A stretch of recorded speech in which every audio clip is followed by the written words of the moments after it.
Salve, gente! Começando mais um PGMB aqui, nessa plataforma bacana, bonita, cheirosa. Eu gosto de fofinha. E fofinha. E hoje tá um episódio, assim, cheio de sentimentos, Charlão.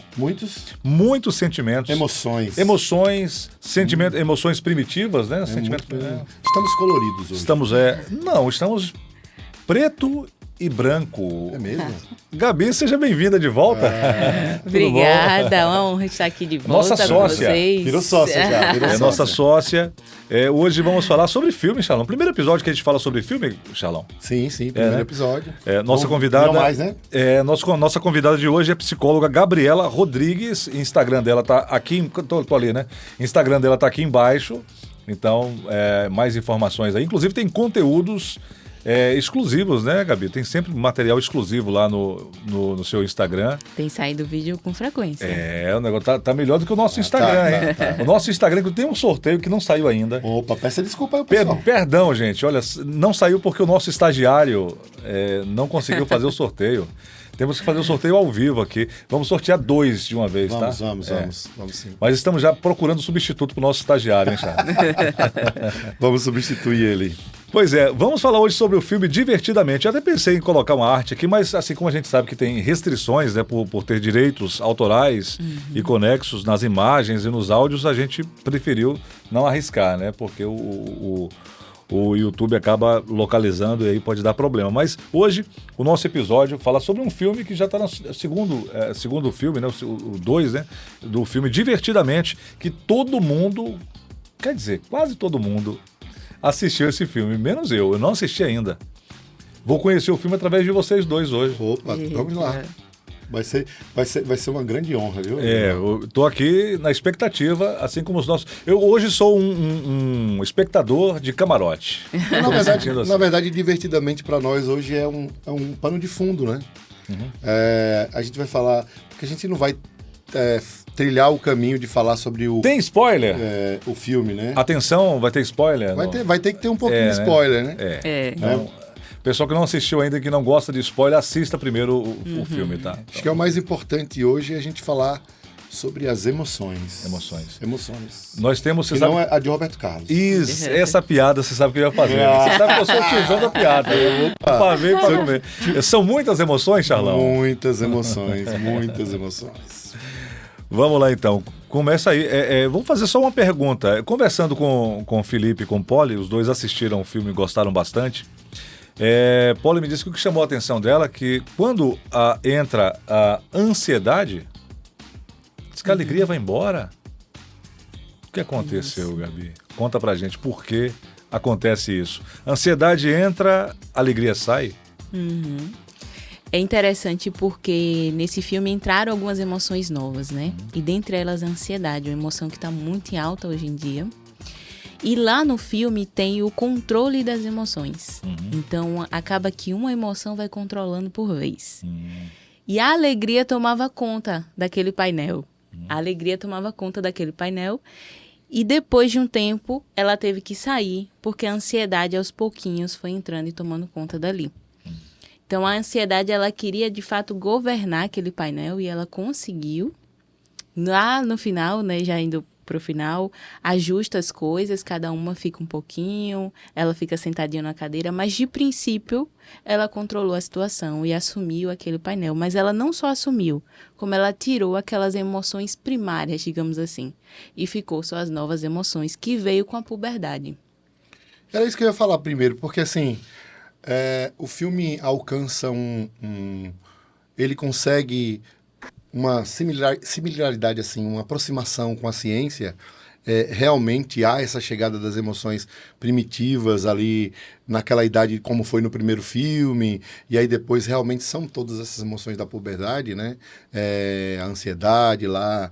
Quais são as outras mesmo? A raiva não, a raiva é primitiva. Isso, a ansiedade, a vergonha, o tédio. Sim. Tem a nostalgia que aparece e sai de vez em quando, né? Sim, mas essas, digamos assim, como realmente surgem?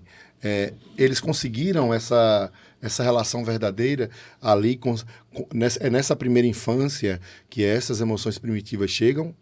Então, eu estava assistindo um neurocientista fazendo uma análise desse filme E ele estava contando, né, que as emoções primárias são o medo, a alegria, a raiva, que estão no primeiro filme, tá faltando uma. Medo, alegria, raiva e a tristeza. Essas seriam as emoções primárias que fazem parte do neurodesenvolvimento infantil. Então, acaba que, quando acontece a puberdade, vem aquela intensidade de emoções. E o que é que eu acredito? Que essas emoções que surgiram no segundo filme são meio que variações dessas primárias. Por exemplo, a ansiedade e o medo andam juntos. A ansiedade, eu poderia até caracterizar ela como medo subjetivo. Um medo do futuro, um medo que não tem algo específico, mas eu tenho medo do que vai acontecer. Então, são emoções que surgiram, que podem vir daquelas primárias. Só que no filme ficou separado e ficou bem didático para a gente conseguir entender. Então, quando a gente entra, por exemplo, na adolescência, a gente vê emoções de maneira diferente, como a vergonha. A vergonha não é tão comum em criança, mas pode acontecer de criança ter vergonha e ser derivada daquelas emoções, alegria, tristeza, aquelas primárias. E tem algumas específicas que a gente consegue colocar na adolescência. Fica mais claro na adolescência. E esse neurocientista falando, né, ele estava contando que na puberdade ocorre um bombardeamento de hormônios no cérebro. Então, as emoções elas ficam mais intensas. Foi o que aconteceu no filme, quando chegou aquela galera fazendo bagunça no cérebro, era a entrada da puberdade, então ficou tudo mais intenso. Então, ela sentia com mais intensidade. Mas veja, é comum para nós, né, a gente perceber que algumas coisas dentro dessas emoções, elas não são valorizadas. Tipo assim, no próprio filme, no primeiro filme, né, a gente percebe que alegria e tristeza meio que entram num embate, né, numa coisa assim. Então, eu queria que você falasse um pouquinho da importância de cada emoção. Porque eu acho que é justo a gente dizer que até a ansiedade, ela tem um lugar nesse momento, na evolução do ser humano, né? Porque, por exemplo, se o medo não existisse, certamente a gente ia subir num prédio e ia se jogar, não é? Alegria, tristeza. Então, fale um pouquinho sobre a importância, né, de cada um. É óbvio que quando uma predomina demais, você começa a ter um problema. Aí depois a gente fala disso. Mas qual é a importância disso? Isso. As emoções, eu tenho para mim como uma característica de que nós fomos criados com elas. Então, faz parte de quem nós somos. O que a gente precisa saber é controlá-las, não deixar que elas dominem o espaço. Então, as emoções, elas conseguem deixar as coisas muito bem representadas e nos dar um impulso diante de uma situação, como você falou, do medo, a alegria de representar de alguma forma, que ali interiormente eu estou feliz, eu estou contente, e fazer coisas em prol disso. Só que o que eu acho que é um problema, quando ela assume o controle, quando eu ajo pela emoção. Então, a emoção vem sobre mim, assume o controle, coloca um óculos sobre mim, eu começo a enxergar pela ótica da emoção e viver por essa emoção. Aí seria o perigo. Mas ela, de maneira controlada, como você falou da ansiedade, por exemplo, a ansiedade ela pode ajudar na nossa performance. A gente pode ficar melhor preparado quando a ansiedade entra em ação. Então, em véspera de prova, de viagem, dá aquele impulso para a gente se preparar, para a gente se arrumar.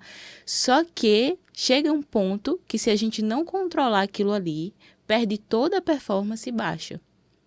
Então, estamos aqui em baixa performance, entrou a ansiedade. Ficamos aqui. Aqui está moderado, ela está ajudando. Ela, inclusive, fez isso no filme.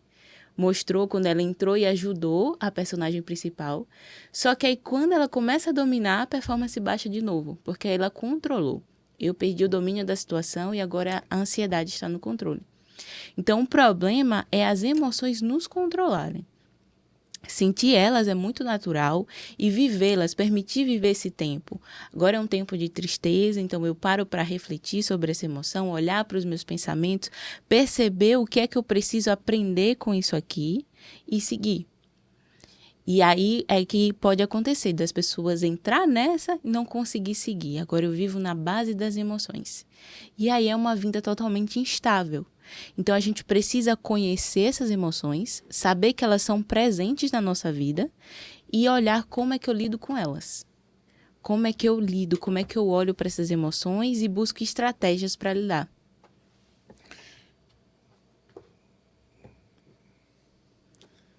Pode continuar, Saulo. Eu me levantei aqui para passear um pouquinho. Eu fiquei assustado, preocupado? achei que você ia fugir. Você achou que eu fiquei emocionado? Ficou emocionado. Você emocionou, ficou triste. Foi. Não. Veja, o que acontece é que eu gosto sempre de comparações, né? E ali naquele momento do filme em que a emoção, a ansiedade toma o controle, né? Eu percebo que você também tem o tédio, né? O tédio caminhando junto.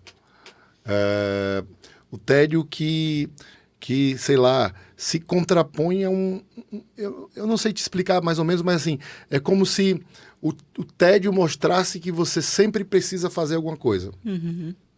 Né? Então, quando realmente a gente tem que ficar preocupado? Né? No filme, você tem uma mesa de controle, né? Ali em que você falou e que todas têm que estarem ali um pouquinho, mas em que momento a gente pode ter uma preocupação de que a ansiedade está fazendo mal? Uhum. Isso acende o meu start, dizer, não, eu tenho um problema. Em que momento? Uhum. Uma coisa que eu achei muito preocupante é quando as pessoas elas dizem que gostaram do filme e que se identificaram com a ansiedade e que acham que a ansiedade é sua emoção. Isso me preocupa, porque assim como lá tinha várias emoções, nós experimentamos várias e não tem que uma estar no controle. Então, se eu ando ansioso, se eu acordo ansioso, se para tudo, para mim é uma ansiedade, eu vejo essas sensações físicas em mim. Então, para tudo que eu for fazer, eu começo a suar, eu começo a ficar nervoso, eu começo a ter milhões de pensamentos, há um perigo aí. Há uma emoção que provavelmente está tomando conta e precisa ligar um alerta. E às vezes pode acontecer de eu não ver, eu estar passando por isso e não ver. Por isso que é importante as pessoas que estão ao redor começar a reparar ou quem sabe dizer, ó, você está diferente, tem alguma coisa acontecendo.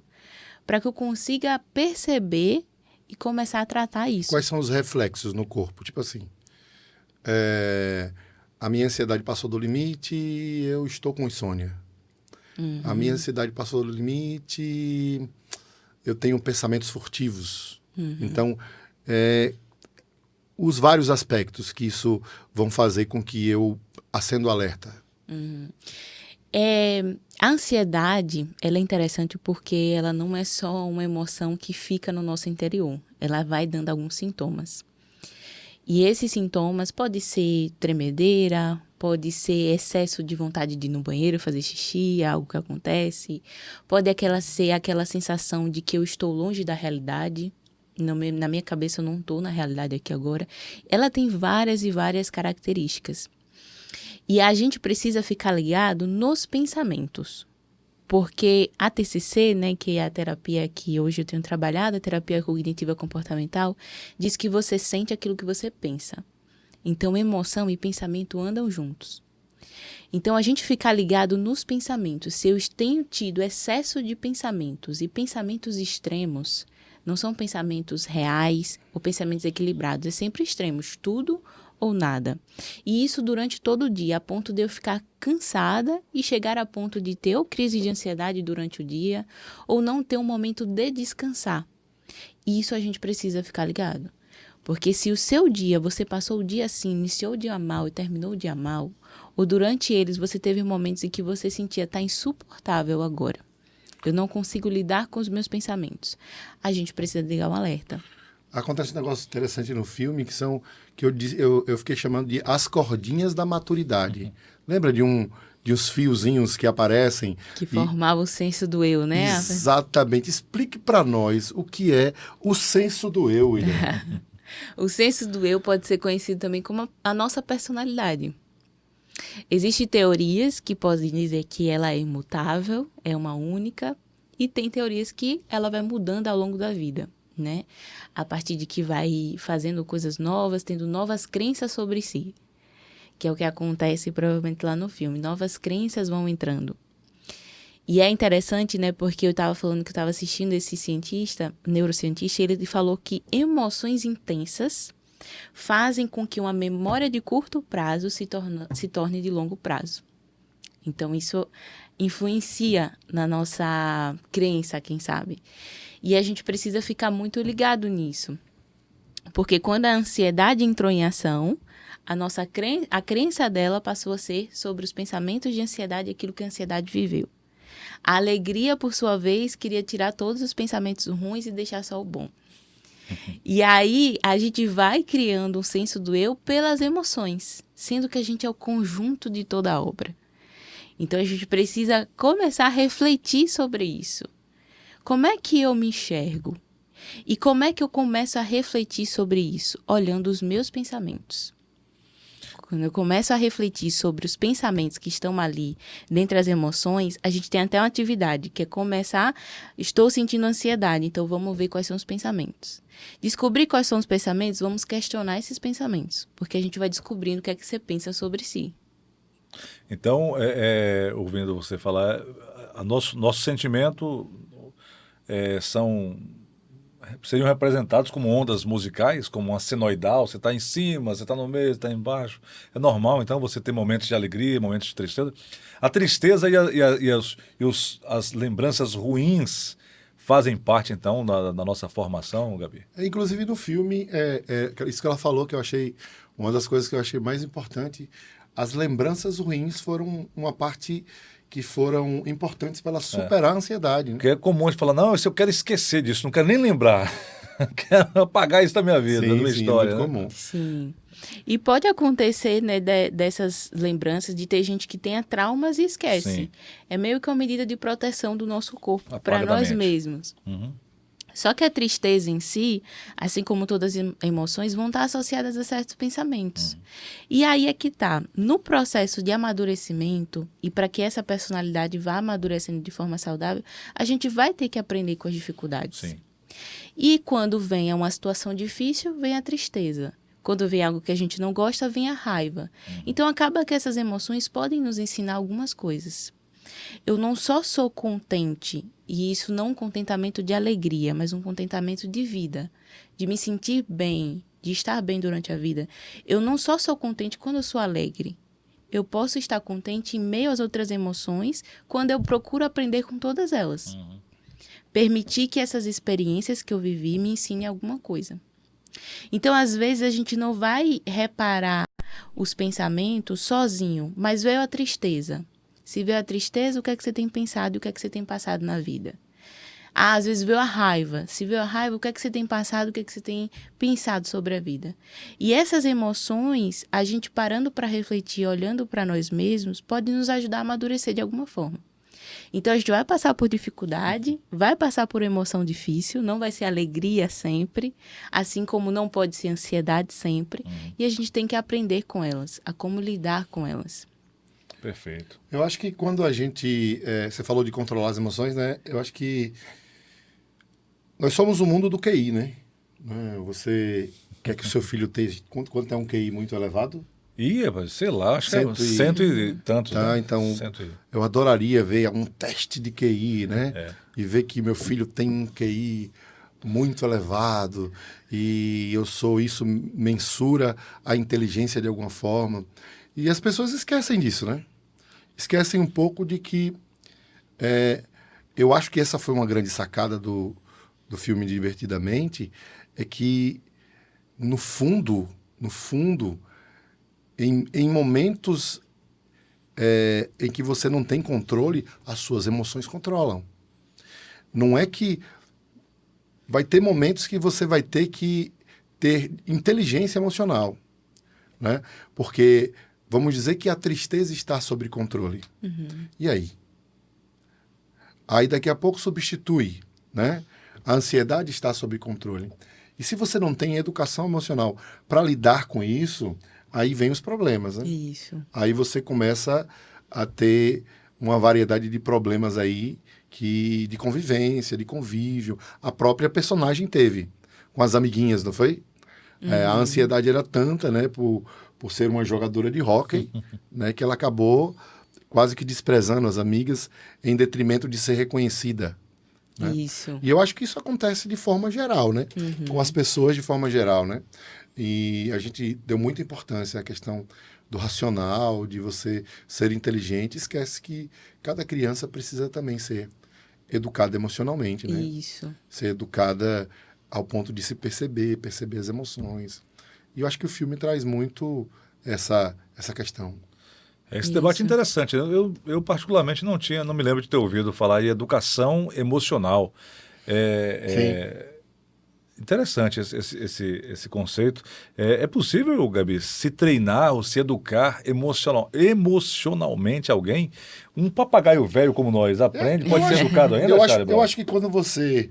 Uma das coisas que eu penso é que a gente não pode nunca lidar com os conflitos salvando a pessoa dos conflitos, principalmente a criança. Porque se a criança não aprende a resolver os seus conflitos, como é que ela vai ser um adulto? Que adulto ela vai ser, né? Não é. É uma boa Isso. Não é que... questão. Não, por exemplo, eu sou um professor de futebol, né? É comum, muito comum, haver conflitos no esporte. O esporte lida com frustrações o tempo todo, né, Charlie? Frustrações o tempo todo, né? Não ser reconhecido o tempo todo. Muito mais do que ser reconhecido, com perda, com dano. E aí, se você protege esse indivíduo o tempo todo, qual a educação emocional que ele vai ter? Isso mesmo. Eu tive uma frustração na minha infância, Foi? confissões aqui, consulta com a doutora Gabi. Eu acho que, sei lá, com 10, 11 anos, a gente tinha um grupo de quadrilha lá em Itati, e o meu sonho era dançar quadrilha em Itororó, no Festisol, que é o Festival da Carne de Sol, né, que é uma festa mais importante da cidade. E aí eu passei 2 meses treinando todas as noites. Chegava da escola, botava a roupa e ia para o colégio treinar quadrilha. No dia da apresentação, o puxador da quadrilha lá, o rapaz que organizava, me coloca um amigo meu que não ia de jeito nenhum treinar Meu Deus. para o ensaio, mas ele foi. Ele que dançou. E aí fez todo errado, não sabia os pontos Você e era tal. feio, E Isabel. aí, mas ainda... Minha mãe disse que eu era bonito, né? Mas aí isso aí ficou, sabia que ficou isso aí, velho? Ficou marcado. Essa frustração ficou marcada em mim. Até conversei outro dia com esse colega. Eu falei, rapaz, você me aprontou uma... Aí ele até já sei o que foi. Aí ele lembrou do fato. Coisas assim acabam marcando a gente, né? Acho que no esporte, muito, muito mais, né? Como eu não praticava esporte, eu acho que essa é a frustração, assim, que eu me lembre, que me marcou, foi essa daí. Não, eu praticava e eu também me frustrei. Você né? frustrou, Charles? Mas você foi campeão, velho. Mas não adiantou nada, não. Que papel, na verdade, nesse aparecimento das emoções, né? As emoções parecem ali na primeira infância, essas primitivas, elas vão evoluindo, chega ali na adolescência. A forma com que eu lido com as emoções, elas constroem a minha personalidade. Primeiro, explica para nós o que é personalidade. Essa é uma... Não é? Ia perguntar Persona. o que é personalidade. Não é? Então, vamos tentar entender aí. É algo bem subjetivo, assim, de se explicar, mas é quem forma quem nós somos. Então, cada um vai ter a sua personalidade, que é quem você é. Os seus gostos, aquilo que você pensa sobre si, as crenças que foram feitas em você durante o tempo, aquilo que você aprendeu sobre quem é você no mundo, sobre o que é o mundo, sobre como se comporta nesse mundo. Ao longo do tempo, culturalmente da nossa família vai passando de pai para filho e isso influencia tudo sobre o que a gente pensa. Então, isso tudo, o que a gente gosta, a forma como a gente pensa sobre o mundo, forma quem nós somos, a nossa essência. Cada um vai ter a sua. Não tem ninguém igual a ninguém. Não existe personalidade igual. É de fato o que nos faz diferente um dos outros. E isso vai formando quem nós somos. Ao longo como ela foi formada, né? Aquele senso do eu, a personalidade dela estava sendo formada. Quando aquelas bolinhas entravam no lugar, ia saindo aquelas ondas, né, digamos assim, formando quem ela é. Então, são as nossas crenças, aquilo que a gente pensa sobre nós, sobre o mundo, sobre o que nós gostamos, o que nós não gostamos. Isso vai formando quem nós somos. E uma coisa interessante que eu estava lembrando aqui de William Léo falando sobre como isso foi marcante, a gente traz de volta aquilo de que as emoções intensas, elas podem tornar uma memória de curto prazo a longo prazo. Então, não só o que a gente gosta e o que a gente não gosta, as lembranças que nós vivemos, os traumas, às vezes, que nós vivemos, essas coisas boas que nós vivemos, a forma como a gente vê um homem tratando uma mulher dentro de casa, isso tudo vai ficando guardado e vai formando quem nós somos. Então, essas crenças, isso particularmente meu, eu acredito que com o tempo isso pode mudar. Eu comecei, isso é comum quando a gente se torna cristão, comecei a ver as coisas de uma forma diferente. Eu continuo com a minha personalidade, mas ela pode ir tendo mudanças. Agora eu começo a acreditar em outras coisas, em coisas de forma diferente. Então, eu não acredito numa personalidade imutável. Eu acredito que ela pode mudar durante o tempo, mas eu acredito que ela é única. Eu não posso pegar a minha personalidade e agora eu quero que seja igual a de Charles, não. Eu tenho a minha, ele tem a dele. E isso é a nossa forma como a gente enxerga esse mundo. E aquela história do... Veja, o filme apresenta para nós uma situação assim de um adolescente que acaba obtendo alguns problemas interiores, né? E como o pai deve reagir? Mãe? Porque naquele momento... eu não lembro, mas ela estava só, ela estava num camping, né? Num camping de hockey, né? E eu não sei se ela tinha sido preparada para aquele momento, né? E como os pais, como você pensa que os pais devem lidar com as emoções e, tecnicamente, preparar, né, os filhos para um momento como esse? Eu acho que uma das formas interessantes de lidar com isso é você dar nomes ao que está acontecendo. Então, a partir do momento que você percebe que o seu filho está com raiva, mostrar para ele, isso aqui é raiva. O que você está passando é raiva. O que você está passando é medo, é ansiedade, é tristeza. Isso é emoção. E emoções são voláteis, elas vão passar. Agora, você não pode agir pela emoção. Não é porque você está com raiva que você vai sair batendo em todo mundo. É entender que a emoção é difícil, a gente pode até separar emoções difíceis e emoções mais fáceis de sentir. Não é porque essa emoção é difícil que você vai ter que bater em alguém ou vai ter que trancar a porta e ficar chorando sem querer conversar. Existe um momento que você vai sentir essa dor, mas ela não pode tomar conta. Então, começar nomeando e dando para essa criança estratégias de como ela pode fazer. Como é que eu posso fazer para que eu sinta a raiva mais rápido? Porque a criança não entende muito o que está passando dentro de si. Então, ela tem aquele ímpeto de se irritar, de querer fazer alguma coisa. E aí você para ela e mostra como é que você pode lidar com isso mais fácil. No momento que o pai achar melhor. Tem pai que vai corrigir na hora, que é interessante. Tem pai que vai fazer alguma coisa na hora. Mas depois voltar para essa criança e mostrar para ela que ela tem outros caminhos para seguir.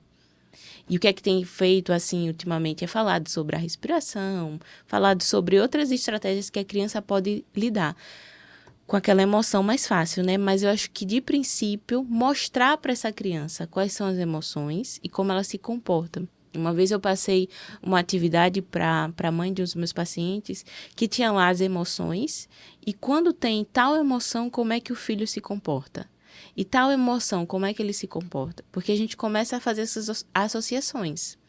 Na raiva acontece isso, então eu posso intervir aqui. Nesse comportamento, eu posso mostrar para ele, esse comportamento é da raiva, é de uma emoção. E essa emoção vai passar. Então, você não precisa ficar preocupado, pensando que vai sentir isso a vida toda, ela vai passar. Vamos esperar um pouquinho, porque elas passam. E aí vai dando a essa criança estratégias de como lidar com essas emoções, mostrando para elas. Eu gostei do filme, a parte que eu mais gostei do filme, viu, William Léo? É que a minha área educacional, ela foi bem mostrada. Então, assim, eu penso que o esporte, por si só, é uma ferramenta gigante para você instrumentalizar a criança. Porque o que eu falei antes, o esporte, por si só, ele é lugar de conflito. Uhum. Não é? Ao contrário, né, do que as pessoas pensam, né? Não, vou colocar meu filho no esporte porque ele vai ser um grande homem. Não.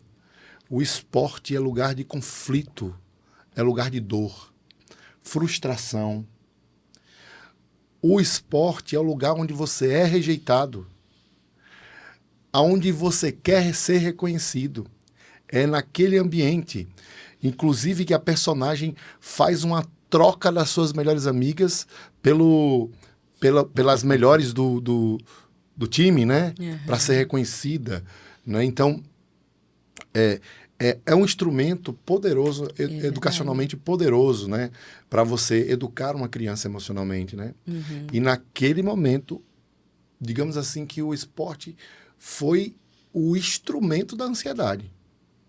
Porque a ansiedade dela girava em torno de ser uma boa jogadora de hóquei. Não era, na maioria do tempo, de não ser querida. Então, eu penso, sabe, que usar instrumentos da vida sem proteger demais o filho, sem esconder demais os filhos. Por exemplo, eu tenho um filho, meu filho mais velho se chama Caleb, acho que eu já falei isso aqui algumas vezes. E as primeiras vezes que meu filho foi jogar futebol, viu, William Leal? Ele era do seu time. Ele não era escolhido. Ele era ruim de bola. Você quer dizer que eu era ruim de bola, Charlie Brown? Pouco ruim. Um pouco. Outra frustração agora. Você não vai dormir, William Leal? Técnico campeão Sergipano dizer que eu sou ruim de bola, velho. Então, qual era a tendência de um pai? Proteger. Só que eu tive que expor para ele a verdade. Dizer, filho, tem um momento aqui da sua vida que você vai precisar conquistar o seu próprio espaço. E não sou eu, como sou técnico, eu não vou empurrar você no time. Você não foi escolhido no time porque você jogava pior do que os outros meninos. Eu não tenho como esconder isso de você. Mas isso não é um indicador de que você não conquista seu próprio espaço. Então, eu vi naquele momento ali, eu não sei se você concorda, né? O esporte, assim, como um instrumento maravilhoso. Sim. Porque foi o ambiente que aconteceu, digamos assim, a eclosão de todas as emoções ali naquele momento, né? Isso. Então, não sei se você concorda, mas eu penso assim. Concordo. E você trouxe assim de uma maneira muito clara com o quanto que o esporte ajuda. As faces que o esporte pode ajudar. E a criança em si, ela tem muita dificuldade de perder. Ela não gosta, geralmente, de perder e vem aquele misto de emoções. Mas na vida nós vamos perder muito. Então, se a criança... Mais do que ganhar. Isso. E se a criança ela já vai desenvolvendo essa habilidade, é muito bom para ela. Ela só precisa, nos momentos da perda, ter alguém, um suporte ali, para direcionar, para mostrar o que é que está acontecendo, porque ela ainda não sabe discernir interiormente. Então, ter alguém para dar uma direção, como você deu. É isso que está acontecendo. Trouxe a verdade para ele e trouxe uma expectativa. Você ainda pode conseguir. Então, a criança precisa dessa direção de como que lida com as emoções. E os momentos de perda, de frustração, de tédio, são muito importantes para a criança. Porque hoje as crianças elas têm sido sobrecarregadas de coisas, de brinquedos, o que ela quiser no momento que ela quiser. E isso faz com que a criança não saiba lidar com o tédio. E ao longo do tempo vá perdendo essa criatividade que é natural da criança. Então eu estou hiperestimulada, eu não tenho por que exercer a minha criatividade. Eu quero sempre coisas novas. E tá sempre mexendo com coisas novas. Eu vivi uma alegria no consultório que foi um paciente infantil que quando ele chegava, ele queria mexer em tudo. Mas ele não mexia em uma coisa e ficava com aquilo. Ele só queria abrir tudo e sempre uma coisa nova. Ou seja, ele só queria ver, já acabou a graça, eu quero um novo. Hoje, com o passar do tempo, com as terapias, ele já consegue passar um tempinho com aquele brinquedo, ele já consegue desfrutar daquilo. E isso é o que está acontecendo nas crianças, principalmente com shorts do YouTube, né? Que é algo curto. Então, tenho ouvido crianças que gostam de assistir aquilo, quer ver aquilo. William Leal. Não, eu não gosto muito, não. Eu gosto de vídeos longos. Ia perguntar isso para você. As redes sociais estão com esse modelo. Veio através do TikTok. Na verdade, o Snapchat também já tinha um pouco disso, o Instagram e o TikTok, eu acho que conseguiu transformar isso aí, elevar a 10ª potência, né? As pessoas ficam muito tempo. Uma coisa interessante, falando do tédio, né? As pessoas ficam muito tempo e ali você tem muita novidade o tempo todo, né? Cada terminou ali, você já tem uma coisa nova. E o algoritmo entende o que você gosta, quando você volta, ele começa a criar um perfil teu e manda para você tudo aquilo que você gosta o tempo todo. Então, assim, você tem uma overdose daquilo que você gosta, o que ele entende que você gosta. Não sei se você já ouviu isso, Ilhamar. Não sei se E o tédio já foi, né? O tédio não sei se já acabou, viu né? alguma criança falar isso, mas quando você tira o celular da criança, ela pergunta, e eu vou fazer o quê? Já vi adulto falando isso. Já vi adulto falando assim, tá sem internet, eu vou fazer o quê? Isso. E isso é muito perigoso, porque a criança cresce assim. Ela cresce sendo hiperestimulada e perde o prazer nas pequenas coisas. Então, de pegar um único brinquedo e ali colocar a imaginação em ação, a criatividade em ação. Então, se a criança está com tédio, abre a oportunidade dela ser criativa. Até na própria imaginação dela, no desenho, no brinquedo. Mas o tédio é importante, principalmente nessa geração. Porque eles não estão conseguindo lidar com esse tédio. É algo insuportável de se viver. E é suportável, sim, dá para viver com tédio. Eu só preciso exercer a minha criatividade, olhar para isso e começar a cuidar disso. Rapaz, William Leal, ela deu um insight agora que eu nunca consegui fazer uma relação quando a pessoa falava de ócio criativo. Ah, Você já ouviu falar sim, disso? ócio criativo. O cara fala, Isso é muito ócio comum nos anos criativo. 90. Essa relação entre Ela não é desse tempo. o sentimento tédio e a necessidade criativa eu nunca tinha. Mas realmente, o Caiu a ficha agora, né, Charles? tédio é necessário. Gabi, a gente tem ouvido falar, não sei se Charles já ouviu, acho que parece ser algo meio comum, a frase pais, deixem que seus filhos sintam tédio. Quando eu vi a primeira vez, eu achei estranho, mas vai tédio, né? Um negócio chato, você fica entediado. Tô entediado, né? Porque parece ser algo ruim, algo chato, né? Pintado como algo chato. Então faz sentido deixar as crianças sentirem tédio?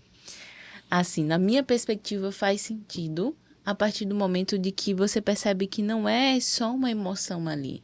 Você pode abrir para com que ele aprenda a lidar com as situações insuportáveis.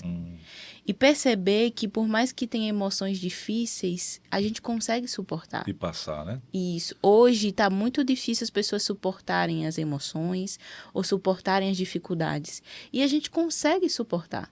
A gente só precisa se permitir essa experiência e se colocar em ponto de eu preciso aprender aqui alguma coisa. Ou eu preciso fazer alguma coisa para isso. E com a criança é isso. Cada emoção que ela sente, ela consegue suportar. Mas a gente precisa dar espaço para que ela suporte e para que ela aprenda, dando aquele direcionamento. Você está sentindo isso, você pode ter essas estratégias para você fazer, você pode exercer sua criatividade, mas é uma emoção e vai passar. Então, você vai aprendendo a lidar com ela. Isso para o tédio, para a tristeza, para a raiva, porque são emoções que vão nos acompanhar durante a vida. A gente vai sentir em algum momento. E a gente precisa lidar com isso, não fugir disso, mas lidar com isso. As frustrações, Charlão. Foi o tédio, a ansiedade, qual foi a outra? A vergonha, a inveja e a nostalgia. Foi a nostalgia? Teve a nostalgia também, né? Eu acho que são 5 no antigo e 5 no novo. Foi. Você falou da importância da ansiedade, né? E eu entendi que tem um lugar, né? Ela bem controlada, do jeito correto, ela vai nos ajudar de alguma forma. O tédio e o resto, né? Porque, assim, durante muito tempo, até eu vi o tédio como ruim. Né? Na verdade, nós somos a sociedade do coach. Sim. Né? Então, você vai ser campeão, você vai ser o melhor, você abandone as frustrações, você sabe aquele discurso quase que o tempo inteiro de... Você fez uma apresentação do esporte, Charles, como você pinçou pontos negativos, negativos entre aspas, tá, do esporte. Só para a pessoa que está ouvindo, né, entre aspas, do esporte. Mas é isso aí que você está falando. Sempre foi vendido o esporte como não, o esporte é saúde. Não, o esporte forma vencedores. Não, o esporte forma líderes. Esporte é isso, esporte... Como se fosse, assim, tudo maravilhoso, só coisas boas. E, na verdade, o esporte, como na vida, tem coisas maravilhosas e tem coisas ruins. E a gente vai precisar aprender a lidar com as coisas maravilhosas, que são passageiras, e com as coisas ruins, que são passageiras. Então, vergonha. Vergonha. Ih, Como lidar com a Fiquei com vergonha? vergonha agora. Por que ela é importante? Vou sair da cena agora. Não vale não. Vou. Tchau. A vergonha tem algo interessante no filme, que ela é a maior de todas as emoções. Ela é a maior, porque ela é uma característica, eu acredito que trouxe por conta disso, muito forte na adolescência. O adolescente, ele tem muita vergonha de muitas coisas. E a vergonha, assim como todas as emoções, o que é que a gente poderia trazer de bom dela? Um ensinamento. Do tipo assim, por que que você está sentindo vergonha? E o que é que isso diz sobre a situação em si? Tenho vergonha de palestrar. Por que que acontece essa vergonha? Quais são os pensamentos? E o que é que a aprovação ali das pessoas diz sobre você? O que é que você acredita que aquilo diz sobre você? Então, você vai entrando nesse discurso e o adolescente, ele está passando por várias mudanças dentro de si. Várias incertezas, coisas novas acontecendo, e tem o ciclo de amizade começa a ter outras conversas, outros tipos de relações, e ele começa, eu acredito que pode acontecer, ter uma percepção maior do eu, enquanto que a criança é bem abstrata, mas o adolescente começa a ter uma percepção maior do eu. Então, ele começa a sentir essa vergonha de si mesmo, daquilo que está acontecendo. E aí é que tá, ele precisa lidar com isso, a gente precisa instruir ele para lidar com isso. Porque senão pode ser um comportamento levado ao longo do tempo. E aí, isso pode fazer parte da personalidade dele, do senso do eu dele, e isso ir influenciando em outras coisas. Então, eu deixo de fazer as coisas por vergonha, eu não quero mais participar por vergonha, a emoção está controlando. E virar uma pessoa tímida ao extremo. Isso porque provavelmente tinha alguns pensamentos ali que foram reforçados ao longo do tempo. Sobre si mesmo, a vergonha é muito sobre si mesmo, então os pensamentos é sobre si mesmo. Sobre si ou sobre como você vê aquela situação em si.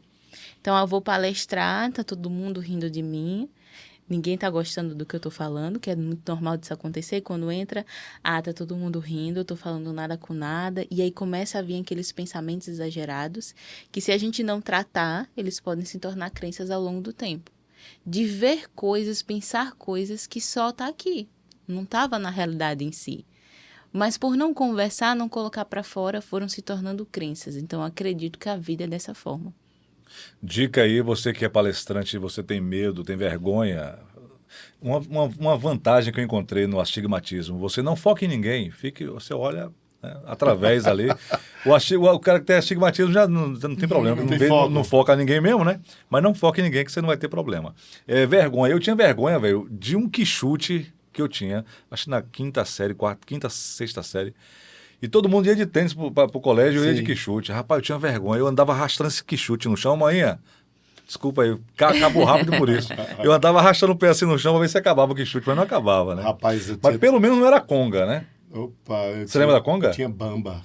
Bamba era legal, já era um patamar acima, né? Mas eu tive muitas vergonhas quando me colocaram para estudar numa escola particular muitas vergonhas. Superou? Sei.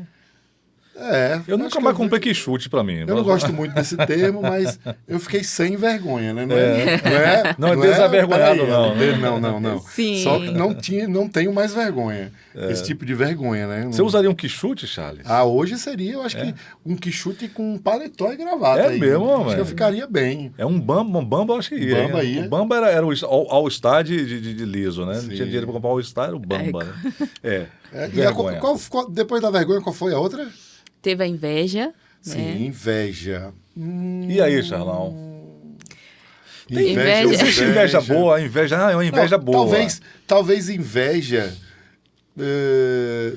se chegar só até ali a admiração, para você tentar fazer igual, é muito tênue. É muito tênue. Muito tênue. Fale para nós sobre a inveja. E talvez, assim, haja uma perspectiva diferente de pessoa para pessoa. Então, às vezes, não é necessariamente a inveja, é que eu vi algo e quero aquilo. E na minha concepção de inveja, é querer aquilo que é do outro e eu quero só aquilo. Ele não tem, eu passo a ter. Às vezes pode ter essa concepção equivocada de que, eu vi a sua camisa e quero igual. Eu acabei vendo e quis igual. Isso não necessariamente é ruim. O ruim é quando eu quero o seu. Eu não quero comprar um igual a sua. Eu quero o seu, você fica sem e eu fico com. Então, aí já é um lugar perigoso de se andar. Eu não sei se a inveja seria necessariamente uma emoção ou uma atitude. Talvez entre aí numa linha tênue. O desejo de ser igual. Com a menina acontece com as outras meninas que jogavam hóquei. Né? Sim. E ela acaba abrindo mão das amizades, de quem ela era, para tentar se fazer meio que igual ali, para ser aceita, para ter algum tipo de aceitação. Eu acho que a inveja foi muito nesse sentido, né? A inveja de querer ser igual a outra pessoa, para ter também um nível de aceitação, né? Eu acho que foi muito nesse sentido. Isso. Mas realmente a inveja desse sentido aí que você está falando é muito ruim, né?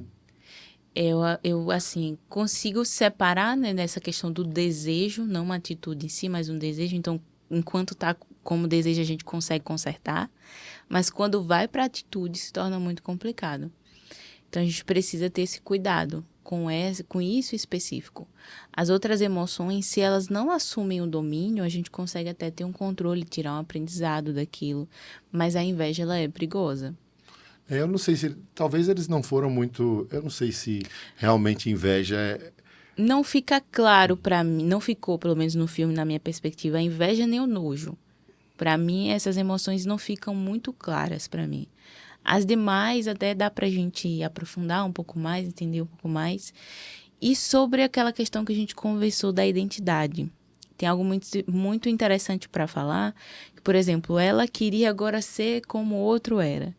E talvez isso seja algo muito comum na adolescência, que a gente precisa ter cuidado de incentivar essa identidade. E agora eu trago não para a psicologia, mas para uma perspectiva minha de cristã, da gente incentivar a encontrar essa identidade junto com o meu espiritual. Porque senão essa identidade fica muito vazia. E eu quero sempre me espelhar em alguém, ter algo novo, mas sabendo que eu tenho o meu eu. E onde é que esse eu se encontra? Onde é que ele se sente plenamente satisfeito? Na minha perspectiva cristã, só quando ele se conecta com o Senhor. Então, essa identidade a gente precisa ter muito cuidado para que ela não seja baseada no outro, mas em algo muito superior, que dê segurança a essa pessoa. Porque isso, ao longo do tempo, né, ela pode estar ali sempre querendo algo novo, se espelhando em pessoas novas, mas quem é ela? E essa insatisfação ela vai levar para o resto da vida. Porque ela agora quer uma pessoa, depois ela quer outra e vive a vida insatisfeita. Você falou em ser cristão aí, eu sempre imaginei, né, que para nós, né, para as pessoas comuns, o coração é a fonte dos desejos, e não a mente. Esse negócio de fonte é um pouco complicado, filosoficamente falando, mas para as pessoas comuns, a gente fala de sentimento, de ódio, de rancor, de desejo. A gente sempre mexe com o coração, ainda que seja um órgão mecânico, né? É um órgão que é responsável pela fluidez do sangue no corpo, mas eu vou dizer que, historicamente, filosoficamente, a gente fala que ama porque ama com o coração.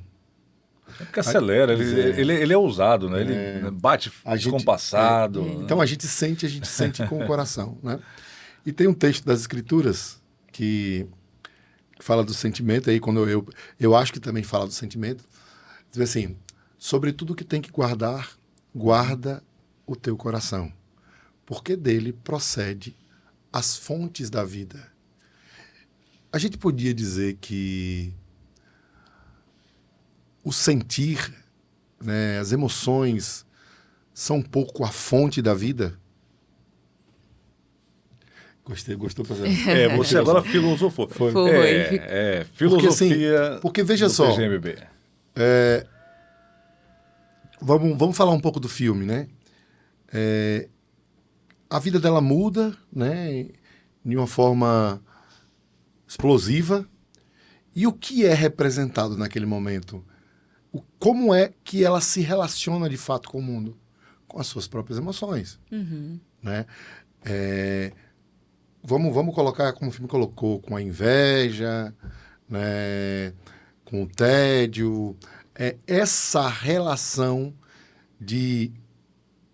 com o William Leal, com você, eu tenho essa relação de emoção, né? Então, como é que a Bíblia deu uma sacada para mim, que é exatamente isso que você está falando. Como é que eu controlo as fontes da vida? Como é que dá para controlar aquilo que parte, que me faz odiar, que me faz amar, que me faz desejar, que me faz ter tédio, ter ansiedade? Como? Como é que a gente controla isso? Como é que controla essas emoções, no caso? Exatamente. É algo assim, bem, eu não diria complexo, mas algo que requer uma atenção muito grande da gente para começar a perceber essas coisas. Então, é muito comum, por exemplo, quando a gente está apaixonado, da gente começar a perceber dentro de si o que é que está acontecendo. E o que é que acontece? Quando há emoção, há pensamento. Então, o apaixonado pensa só naquela pessoa. Direto eu estou pensando naquela pessoa. Só que aí, quando é que a emoção está controlando? Quando eu começo a tomar atitudes imprudentes por conta da minha paixão. Então, já não estou mais aí no controle. Eu estou seguindo a minha paixão. Então, quando eu começo a agir segundo a minha emoção, tudo bem se sentir paixão. As emoções estão aqui e nós fomos criados por ela. Ou nós fomos criados com elas. Elas estão aqui. Mas eu preciso exercer um domínio sobre isso. Eu não posso ser levado, influenciado por essas emoções. Então, talvez o guardar o coração, né? O proteger esse coração é não deixar ser levado por o que ele sente. As minhas atitudes não podem ser de acordo com aquilo que eu sinto. E aí a pessoa, para ficar muito mais fácil de lidar, ela precisa ter um objetivo. Ela precisa ter um alvo. Senão, por que eu não vou seguir a minha emoção, se é o que eu estou sentindo agora? E nós cristãos temos o alvo, que é Cristo. Então se torna muito mais fácil. Eu estou abdicando disso porque eu tenho um alvo maior. Mas e quem não tem? Por que eu não vou seguir a minha emoção? Torna muito mais difícil. E essa pessoa vai sofrer, porque a emoção ela vai passar. E aí vai vir outras novas e ela vai viver essa instabilidade constante. Sempre procurando uma satisfação, um desejo, algo que satisfaça anteriormente, mas que não satisfaz, porque a emoção é volátil. Mas ela também tem a sua parte boa. Ela deixa as coisas muito bem representadas. Então, quando eu estou alegre, eu consigo... Essa emoção fica muito clara dentro de mim. E as coisas ficam claras para fora. Então, eu expresso sorrindo, eu expresso abraçando, eu expresso de alguma forma. Isso torna as coisas muito mais leves de se viver. Quando eu estou com raiva, eu consigo perceber, tem alguma coisa aqui que eu preciso melhorar ou algo que me afetou. Então, fica tudo muito bem representado. Elas fazem bem, elas só não precisam dominar. Como é que, William Leal, Romeu e Julieta virou uma história de amor? Rapaz, porque, veja, né? se o amor era incontrolável, né? Ao ponto de tirarem a própria vida. O amor estava no controle. Um sentimento que a gente prega como bom. Não é verdade? Mas, o amor ou a paixão? Bom, aí a gente pode... porque assim... O livro fala de amor e a gente conta essa história como amor. Como história de amor. Como história de amor, né? Como uma história linda de amor, né? Que chegou ao nível de tirar a própria vida, né? E eu acho que isso não é um exemplo bom, né? Pode ser que realmente era paixão, mas não é uma história legal. E o amor aí também não foi legal, se foi amor. Então, acho que sim, realmente foi... O amor levou um desespero de tantas outras emoções, aí, né? De um desespero, uma ansiedade por viver um lado do outro, que acabaram ali tirando a própria vida. Então, nenhuma emoção sob controle fica muito legal, né? Ou, e não estar sob controle, na verdade, fica muito legal. Nem o próprio amor. Não sei se era amor ou paixão. Talvez porque, assim, a gente fala de 2 tipos de amor, né? O amor eros, né? Que talvez seja essa paixão, né? E o amor filéu, né? Que é um amor que... duradouro, que tudo suporta, tudo crê, tudo espera. Lá de 1 Coríntios Isso. 13, né? Na verdade, eu só dei esse exemplo porque, Sim, Léo, sim. a gente conta umas histórias, às vezes, que não fazem sentido, né? Sim. Não, como é que faz sentido? A gente, até hoje, achar que uma história dessa é legal. Não é legal. E às vezes faz parecer que o comum é ruim. Só as histórias assim é que são verdadeiras, boas, ardentes de se viver, e a gente perde a beleza do comum, do dia a dia, de um amor simples, mais duradouro, que tá ali junto na alegria, na tristeza. A gente acaba perdendo isso. E o comum também é bonito, né? Mas e aí? A gente... esse controle dos temperamentos... Uma provocação. Eu gosto de provocação. Você sabe que temperamento, que tem uma filosofia sobre temperamentos, é o Eto Parafino, né? Qual é, você? Depois vamos trazer Eto Parafino aqui para falar sobre temperamentos. Vamos discutir com o Gabi? Não, trazer Eto Parafino para falar sobre temperamentos aqui. Ah, o seguinte chama de horóscopo? Signos do crente. Eu acho que assim, quando se fala muito, não é nem temperamento, né? Virou meio que signo mesmo, né? Porque as pessoas começam a se apegar demais nisso e não... Porque, na verdade, o grande livro que fala de temperamento, né? Não é o famoso, o que todo mundo lê, é Temperamentos Transformados pelo Espírito. Todo mundo só se apega, não, eu sou isso, eu sou aquilo, eu sou isso. Mas vamos trazer você para um capítulo. Gabriela, eu nasci assim, eu cresci A assim. síndrome de Gabriela. E combinou, parceiro. Eu nasci assim, eu cresci assim, vou morrer assim. Não é? Não é não? É a história lá de Gabriela, né? Mas e aí? Síndrome de Gabriela. Sim, os sentimentos, as emoções, na verdade, estão para serem controladas, mas... Existem doenças que são relacionadas às pessoas que acabaram, de alguma forma, perdendo a mão. Elas ficam doentes. Quais são as doenças comuns? Hoje, eu acredito que entra como comum o transtorno de ansiedade generalizada. O TOC, eu não sei se é tão comum, mas é um transtorno também, o obsessivo-compulsivo. A partir da ansiedade. Sim, sim. São transtornos que têm ansiedade ali, como um dos sintomas. No controle. Eu acredito que pega o controle, principalmente o transtorno de ansiedade generalizada, porque a pessoa vive, né, ansiosa, preocupada excessivamente. E é um transtorno. Quando a gente fala de transtorno, ele não tem uma causa específica em si. Ele pode ser genético, ele pode ser emocional, ele pode ter N causas ali. Então, transtorno, a gente precisa lidar com isso. Talvez com medicação e com ali um trabalho direto com aquele paciente. Ajudando ele a desenvolver habilidades para lidar com aquilo. Então, quando a gente fala, por exemplo, do controle das emoções, uma coisa que a gente pode fazer é começar a perceber quando eu ajo com essa emoção para eu conseguir intervir antes. Então, eu, por exemplo, num transtorno bipolar, onde há muita irritabilidade e muito estresse. Então, começa a perceber quando é que há essa irritabilidade. Quais são os momentos que há? E como é que eu posso intervir antes que ela domine? Que eu chegue a um estado em que eu comece a tratar as pessoas mal ou comece a agredir alguém. Como é que eu posso intervir antes? Eu posso antes perceber que estou ficando muito irritado, está tomando conta de mim. Vou dar uma saída, vou espairecer um pouquinho e eu volto. Então, você começa a encontrar estratégias.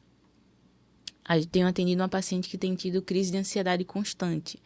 E aí, nos consultórios, qual foi a próxima estratégia que eu dei para ela?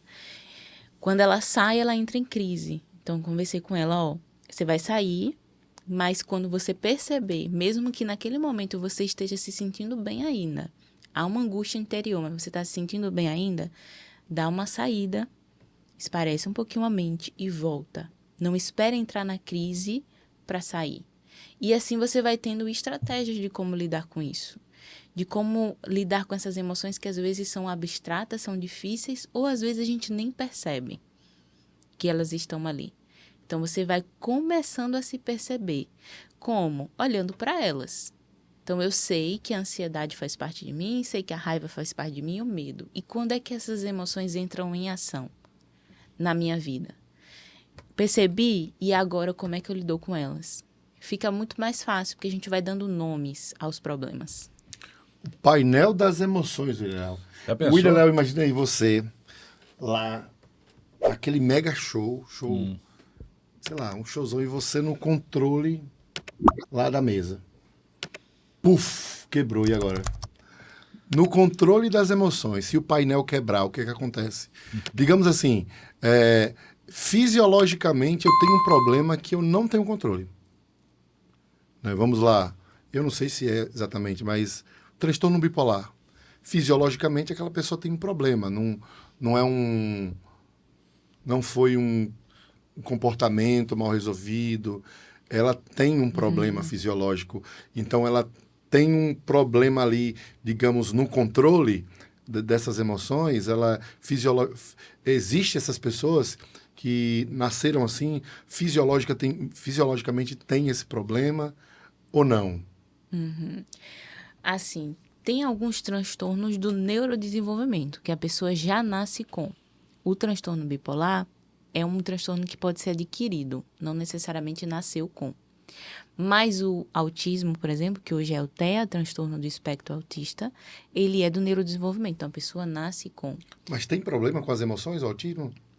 O autismo tem problemas com as emoções, tem problemas às vezes para discerni-las, então perceber a emoção e às vezes tratar isso de forma muito aguçada, então ele é muito intenso emocionalmente. O que para as outras pessoas pode soar como agressividade, por exemplo. Então, eles às vezes têm problema, principalmente em discernir o que é que eu estou sentindo. E aí, por exemplo, tem aplicativos hoje que ajudam se colocar as emoções ali e ter opções em que ele vai descrevendo. Então, ele vai percebendo melhor o que é que está acontecendo dentro de si. Isso facilita, né? Para que ele vá desenvolvendo essa habilidade. A intenção de dar um diagnóstico é fazer com que essa pessoa ela consiga se desenvolver bem. Então, agora descobri que tenho TEA. O que é que eu posso trazer de estratégias, de que a ciência já estudou, para que essa pessoa consiga se desenvolver bem na sociedade? Essa que é a intenção. Não é para afastar nem vitimizar, mas trazer estratégias para que ela vá desenvolvendo habilidades que ela não estava conseguindo. Depois dessa nossa conversa aqui, eu fiquei achando interessante porque eu fiquei pensando nisso, né? O painel de controle quebrou. Um sociopata, o painel de controle quebrou. Porque, assim, eu não conheço nada, né? Eu sou ignorante. Somos. Mas um sociopata, dizem que não tem sentimentos? É sociopata ou psicopata? Não sei. Mas não tem nenhum... não expressa sentimentos? Aí você me pegou no assunto que eu não tenho muito estudo. Mas, como é um transtorno, a gente tem algumas características específicas daquilo. Então, pode acontecer dele realmente não ter noção daquilo que ele sente, ou dele não saber expressar da maneira correta, mas é algo que eu não me aprofundei, essa questão. Não, minha questão é só a seguinte, né? É só entender que, para além do controle das emoções, a gente, de repente, pode ter alguém, de fato, com um problema fisiológico. Isso. Doente, né? Né? Que não consegue ter determinado controle sobre o que faz ou o que sente. Então, foi só essa questão. Isso pode ser uma característica muito comum no borderline, por exemplo. O que é isso? O transtorno... Não é uma boa pergunta? O que é... Como é o nome? Borderline. Borderline. Para mim, eu pensei que era... Parece que o nome de cachorro, parceiro. Raça australiana. Borderline australiano. Borderline é bonito. Mano. É um transtorno também. E ele, às vezes, acaba sendo muito confundido com o bipolar, né? O transtorno afetivo bipolar, porque há uma oscilação ali entre as emoções. Só que no bipolar, a gente tem uma oscilação de um tempo, num período maior, de meses aí. A pessoa passa um tempo no depressivo, outro tempo na mania. No borderline, a gente já tem um tempo menor. Então, às vezes, no dia, pode oscilar, assim, tremendamente. E sentir essas emoções que talvez a pessoa não tenha nem domínio. Então, ela se torna agressiva, ela se torna... Pega aquelas emoções intensas e coloca para fora. Isso oscilando durante um dia. Além disso, é uma característica de uma pessoa... Uma característica do borderline é a dependência emocional muito forte. Então, ela se torna muito apegada e se tira aquele objeto que ela é dependente, acabou a vida para ela. Então, o borderline é uma pessoa, por exemplo, que pode ter dificuldade. Esse painel, né, esse controle está quebrado para eles. E aí a gente entra com as medicações, com a terapia, com esse senso de que, tá acontecendo alguma coisa aqui, vamos ver até onde a gente consegue, para que ela consiga exercer um domínio maior sobre isso. Não agir segundo as emoções. Um adolescente, William Leal. Um aborrecente. O que tem... Aí, tá vendo? É um aborrecente. Era isso. Um adolescente, ele é um aborrecente ou realmente suas emoções estão confusas? Fazer uma provocação Provoque, a nossa querida Gabriela. A gente vê ao longo da história que juventude, infância e vida adulta eram... Você tinha uma linha tênue que separava 12, 13 anos, 14, 15 anos, o homem já era considerado homem, né? Já estava se preparando para casar. Adulto, né? Exatamente, já ia para guerras, isso aí há alguns séculos atrás. A expectativa de vida era 30 e poucos anos, 40 e poucos anos, né? Mas hoje em dia a gente vê jovens adolescentes de 35 anos, está na casa de papai e mamãe, acorda às 10 da manhã, estuda até 3 da manhã para fazer o concurso público porque quer trabalhar na Universidade Federal, lá no departamento, como é que é o departamento? De educação. De educação, lá pertinho da reitoria, porque ganha um salário porreta, tem aposentadoria garantida e tem plano de saúde ilimitado no Albert Einstein. Você tá me dando um indireto? Não, eu tô falando assim, um cidadão de 30... A gente vê muito disso, assim, de jovens com 30 e poucos anos, é sério, que não saíram de casa e não se decidiram, não têm uma profissão ainda. São concurseiros. Nada contra, tá? Não estou dizendo que é um problema, não. Mas é só uma constatação de um fato. E algum tempo atrás, algumas décadas ou séculos atrás, você já tinha um homem com 15 anos, formado, já tendo família, homem e mulher, né? Formado, já fazendo... construindo uma família. O que aconteceu? Onde estava o espaço do adolescente? O pessoal cortou, não deixou a crise que a da turma puberdade. que a turma da puberdade já vai para a vida adulta. Não tinha adolescência. De onde é que veio a adolescência, Gabriela? A adolescência é um negócio interessante, porque para algumas pessoas não existe, né? Já teve essa... Já sai do criança e vai para o adulto, né? Mas é uma fase que, com o tempo, passou a ter essa separação e as pessoas começaram a olhar melhor para isso. É uma fase que pode ser aborrecente e que pode não ser. A gente leva muito em consideração a pessoa em si, o subjetivo dela e as crenças que ela tem, a forma como ela foi criada ao longo do caminho. Então, pode acontecer de ser aquele adolescente explosivo e tal, porque o que a gente conta? Que é uma fase em que há hormônios ali, e hormônios influenciam na emoção. Então, há puberdade ali, há hormônios. E isso fora as coisas novas que eles estão descobrindo sobre si. Então, acaba que antes, como eu tinha dito, a criança pode ser abstrata, ela não tem percepção. É só o que ela vive e o que ela vê. E o adolescente começa a ter essa percepção sobre si. E aí a gente precisa instruir esse adolescente, ele precisa aprender, assim como a criança, lidar com as frustrações. Quando a gente torna, por exemplo, esse exemplo que o William Leal trouxe, de um adulto que já passou aí dos 20, 30 anos dentro de casa, a gente precisa olhar se ele não tem sido super protegido. Se ele não tem sido ali colocado em uma bolha, onde ele não está sabendo lidar com a vida ao redor. Isso é prejudicial, porque a gente nem sempre vai ter os nossos pais ao nosso lado. Ser adolescente não é desculpa para ser rebelde, desrespeitoso, só porque é adolescente, né? Isso. Aí a gente... O guri passa ali, dá um grito, aí... Não, aborrecente. Não existe essa desculpa, né? Não. E se isso acontecer, ele precisa de instrução. Isso não deve ser tido assim como Deixa passar, vai passar, mas se você instruí-lo, isso vai passar de maneira muito mais fácil. Para que ele não tenha isso como um comportamento que eu posso levar para a vida. Então, a partir do momento que ele fez, havia uma instrução ali de como é que eu devo seguir. A adolescência é muito isso, é um período que ele precisa ser ouvido, precisa ser escutado, até para que aqueles que são responsáveis tenham uma noção do que é que está passando aqui na mente. Do que é que ele está aprendendo, quais são as crenças que ele está tendo sobre o mundo, sobre ele mesmo. Então, é essa fase que precisa, assim, de uma modulação. Preciso olhar para esse adolescente e ajudar ele a encarar essa nova realidade. Para que não haja ali crenças ruins que ele vai levar para o longo da vida. Ele precisa aprender a lidar com essa nova fase e precisa amadurecer dentro dela. Então, em resumo, Charles, deixa eu ver se eu entendi. Adolescência, fisiologicamente, é um período, existe. Psicologicamente também existe, mas nas civilizações, aí, algumas gregas e algumas outras civilizações, os rapazes não tinham tempo de ser adolescentes, porque com 30 e poucos anos precisavam morrer, né? Na verdade, muitas guerras, né? Na verdade, eu acho que eu acho que a forma que eu entendi é que essa fase sempre existiu, mas as circunstâncias com que a gente lidar, ou as pessoas lidam com isso, é que é o diferencial. Né? Porque você vai ter um adolescente responsável, que ele lida bem com seus problemas, que vai ter os problemas hormonais dele, né? Vai aparecer espinha, ele vai ficar com vergonha, né? Vai às vezes tentar... Eu fui muito agressivo na adolescência. Muito.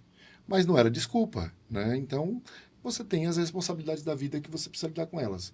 Então, acho que a diferença básica, William Leal, é que a nossa sociedade passou a mimar um pouco. Isso. Né?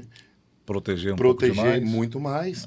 Colocar numa bolha, inventar desculpa, né? Que diz que uma coisa está relacionada ao mau comportamento, a rebeldia está relacionada à adolescência, e outras coisas estão relacionadas. Mas eu acho que não está. Eu acho que o que está mesmo é a forma com que você lidou, né, com isso anteriormente e lidar naquele momento. Para mim, esse é o diferencial entre os adolescentes passados, porque eu acho que hoje você tem adolescente de 15 anos, que eu acho que pode ser que seja casado, mas muitos adolescentes de 15 anos trabalham. Sim, sim. E são homens, mulheres. Mulher muito antes, né? Que mulher perde a adolescência um pouco mais cedo do que o homem, eu acho. Isso. Eu acredito particularmente que as mulheres amadurecem mais rápido, né? Sim. Do que os rapazes. Então, acabam que elas têm essa consciência maior mais cedo. O que pode ter acontecido também durante o tempo é que as questões financeiras talvez tenham melhorado durante o tempo dos pais conseguirem deixar os filhos por mais tempo em casa. Mas aí é que tá, esse tempo em casa, o que é que ele faz? O que é que esse adolescente tem feito? Ele tem aprendido a viver ou ele tem só sido protegido, atendido em suas necessidades, vivido de uma maneira confortável em que ele não precise amadurecer ali dentro? Então, a gente precisa dar circunstâncias para que esse adolescente ele amadureça, para que ele saiba encarar a vida. Senão, é natural da gente, a gente vai preferir pelo confortável. Se aqui está confortável, não tem por que eu sair. Eu preciso, às vezes, viver umas dificuldades para que eu perceba que eu sei lidar com essa dificuldade e que eu posso agora galgar o meu caminho. Tem um frasista, um jornalista brasileiro, que eu gosto muito de ler, era um ótimo frasista, que é Nelson Rodrigues, né? Você gosta, William? Gosto de algumas... é fluminense, viu? Eu sei, mas ele sabia que as melhores críticas do Flamengo foram feitas por ele? Foi mesmo. Quando o Flamengo vencia, ele fazia... O texto dele é primoroso. Né? Ele tem um texto dele, uma frase dele que é assim, uma parte da frase, né? Ele dando conselho para jovens, né? Ele diz que os jovens têm vocação para totalitarismo, intolerância e tal. Aí ele fala, jovens, eu recomendo aos jovens, envelheçam depressa. Deixem de ser jovens o mais depressa possível. Isto é um azar, uma infelicidade. Ser jovem. Ser jovem. Então, jovens, envelheçam é uma frase bastante conhecida, inclusive, do Nelson Rodrigues, né? Tá vendo aí? A Bíblia já nos instruía em relação a isso, né? Que o jovem é tolo. E o tolo é um problema, né, Charles? Opa. O tolo é um problema. Opa. Mas na juventude há o seu benefício, que é o Sim. vigor. Sim. Então é alguém que tem vigor, que tem força e que, sendo bem instruído e levado nesse caminho de maturidade, pode ser fenomenal. E o trabalho, ele ajuda muito nisso. Teve uma frase que me acompanhou aí na minha assim, passagem da adolescência para a vida adulta, que era: quem trabalha não dá trabalho. Tá vendo aí, William? Mas é verdade. E o trabalho, ele abre para esse senso de responsabilidade. Então, lá no trabalho, eu não tenho minha mãe para resolver os problemas. Eu preciso aprender a lidar com eles. Eu entro ali numa caixinha, que é como acontece para a criança no futebol, que ela precisa aprender a lidar com as emoções. E no trabalho eu preciso aprender a lidar com os problemas. Sim. E isso ajuda a amadurecer. Então acaba que o adolescente, ele não está mais tão focado no eu agora, no que eu sinto, no que está acontecendo em mim, mas na situação ao redor, que eu preciso aprender, eu preciso me virar ali. A gente percebe também que as políticas públicas, né, Charles, nas últimas décadas, a gente tem acho que um desbalanço, né? Porque antes você tinha assim, muito problema com jovens trabalhando e não estudando, né? Sim. E aí, hoje, para corrigir isso, inverteu o negócio, né? Hoje o jovem não pode trabalhar. Eu comecei a trabalhar com 15 anos. E eu ficava todo... Né? Eu comecei a trabalhar com 15 anos. Agora descobri outro dia que o Boni, o José Bonifácio, né? O Boni que foi um ícone da televisão, o cara que criou a Globo, como a Globo era até 20 anos atrás. Ele com 15 anos ele já era jornalista, e trabalhava como assessor de um grande jornal na Grande São Paulo. Então, assim, um cara que começou a trabalhar mais cedo. O Alexandre Garcia começou a trabalhar com 13 anos. Com 8 anos ajudava Alexandre o pai. Garcia? Então já dava para aposentar umas 3 vezes. Não, né? já ele tem 80 anos e disse que não pensa em aposentar. Ele, com 8 anos, ia para fazer radionovela com o pai. O pai era radialista, ele fazia radionovela, participação como ator, né? Mas com 13 anos começou a trabalhar de fato. Então, assim, existia o incentivo para que o jovem tivesse o primeiro emprego logo jovem, né? Com 14, 15 anos. Ele estudava e trabalhava, meio período geralmente. Mas hoje a gente percebe que há uma política e até uma dificuldade. Se uma empresa quer contratar um jovem, ele tem uma burocracia gigante para contratar um jovem, né? Para você treinar um jovem em alguma coisa é extremamente complicado. Tem programas e isso, aquilo, é muito complicado. Então, assim, o jovem hoje é quase que obrigado a não fazer nada, né? E quando trabalha clandestinamente ali, fazendo um carrego na feira, fazendo alguma coisa escondido, porque pode dar problema, né? Não, e às vezes o trabalho, ele nem é um trabalho formal. Por exemplo, você tem uma família, vamos dizer que você tem filhos, que domesticamente as mães e o pai definem o que eles vão fazer, eles precisam trabalhar em casa, dão um afazer para ele, né? As famílias vêm daí, os sobrenomes vêm daí, né? Ferreira, o pessoal que trabalhava com ferro, né? Isso aí eu não sabia. Sério, É sério? É sério. Também não sabia, não. O sobrenome vinha da profissão, do labor, né? Do que a família Oliveira trabalhava com... provavelmente com Santos. azeite de oliva. Santos aí eu não sei. Santos complicou. Santos já é um sobrenome brasileirado. Santos eu não sei. A raiz Machado, William Leal. Machado. Será? Será? A raiz está aí, né? Poxa. Então, o sobrenome geralmente refletia qual era o trabalho da família, né? Tinha isso. Então, assim, geralmente a profissão do filho era a profissão do pai, né? Até hoje, né? Muitas vezes ela se repete. Mas hoje mais, assim, profissões como medicina. Geralmente o médico tem famílias de médicos, né? Famílias de advogados, né? De juristas, né? Já a minha profissão não tem família. Eu sou o primeiro da minha família a trabalhar com comunicação. Então, assim... E Felipe não quer trabalhar. Felipe quer ser piloto de caça. Meu Deus. Compra um avião para ele, Léo. Tem um avião aqui na bancada. Opa! Pois é. Então, Gabi, para a gente fechar aqui, concluir o nosso episódio de hoje, os sentimentos ruins, me parece que se a pessoa está triste demais, pode levar para uma depressão. A alegria pode trazer algum incômodo. Uma pessoa muito alegre pode desenvolver algum problema também, Gabi? Pode. tudo em excesso, né, a gente precisa ter cuidado. O excesso e os extremos, a gente precisa ter cuidado. A gente tem um exemplo, por exemplo, do que pode parecer uma alegria para quem está sentindo, mas é um problema, é no transtorno bipolar, Sim. na fase de mania. Então, O que seria a mania no bipolar? A mania seria aquela euforia exagerada, de que a pessoa às vezes não dorme, as pessoas querem comprar tudo. Então, agora não tenho condições, mas eu quero comprar uma casa, um apartamento. Eu não sei se eu acho que eu li alguma coisa, Gabi, que diz que, William Léo, muitas pessoas são bipolar e não sabem. Porque uma das características da bipolaridade é você é muito eficiente no trabalho. Você trabalha muito. Inclusive, tem uma história de alguém Eles são muito comprometidos. Exatamente. Então, diz que existe muitas pessoas que têm sem diagnóstico. Muito difícil. Às vezes demora 10 anos, 12 anos.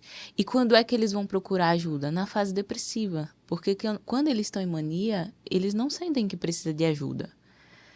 Pode até chegar, ter casos específicos que sentem, mas é aquela euforia do tipo, agora eu posso tudo. Eu tô contente. Então, eu fico naquela euforia que eu não durmo, dependendo do caso, que hoje a gente tem 3 tipos de bipolaridade. E aí é um exemplo em que a alegria, pode não ser exatamente a alegria, mas a euforia está tomando conta, mas não de uma maneira saudável. E na tristeza também. A gente precisa ficar atento nessa tristeza. É uma tristeza que já faz dias eu não quero levantar? É uma tristeza que está me fazendo manter mais a minha rotina? Então, não quero mais trabalhar, não quero mais socializar. Eu só quero ficar aqui sozinha na minha. Quanto tempo que tem dessa tristeza? Passou por um luto? Pode até ser considerado normal ali um tempo, você ficar na sua, refletindo sobre, mas quanto tempo que tem isso? E como é que isso está afetando sua vida? A gente precisa olhar essa questão de tempo e de rotina. Você fazia, agora você não faz mais. Por quê? O que é que está acontecendo? A gente precisa fazer isso. Voltando um pouquinho naquela questão do trabalho, Sim. eu queria deixar aqui um adendo que o trabalho não nos torna imune a transtornos, não. Os transtornos, eles podem vir. O que o trabalho pode nos ajudar é no desenvolvimento de maturidade. Mas a gente precisa ficar atento a esses transtornos. E como é que a gente trabalha isso no adolescente? Conversando. Tendo acesso aos pensamentos, aquilo que tem pensado. Aquilo que tem vivido, quais são as experiências e como é que ele tem entendido essas experiências. Não desmerecendo a forma como ele está entendendo. Você entendeu e está totalmente equivocado. Não, vamos melhorar isso aqui. Isso aqui, de acordo com a sua experiência, não é exatamente isso. Eu já vivi um pouco mais, eu sei como é que está acontecendo. Porque esse desmerecer, está tudo errado, às vezes pode dar a ele um senso de eu não vou falar mais. Só falo e está tudo errado. Então, ir acolhendo e instruindo. Para que, quem sabe, lá na frente a gente evite alguns transtornos. Perfeito, Charlão. Divertidamente, o nosso episódio não teve muito spoiler, não, né? Na verdade, divertidamente foi um pano de fundo, né? Pra gente falar sobre as emoções. Muitas emoções, Charlão? Muitas emoções. É normal a pessoa estar feliz hoje e estar triste mais tarde? Se tiver sem ter um aparente motivo, é normal ou já tem que ficar... Porque eu tô achando que eu sou bipolar, velho. Será? Que eu tava alegre, daqui a pouco tô triste.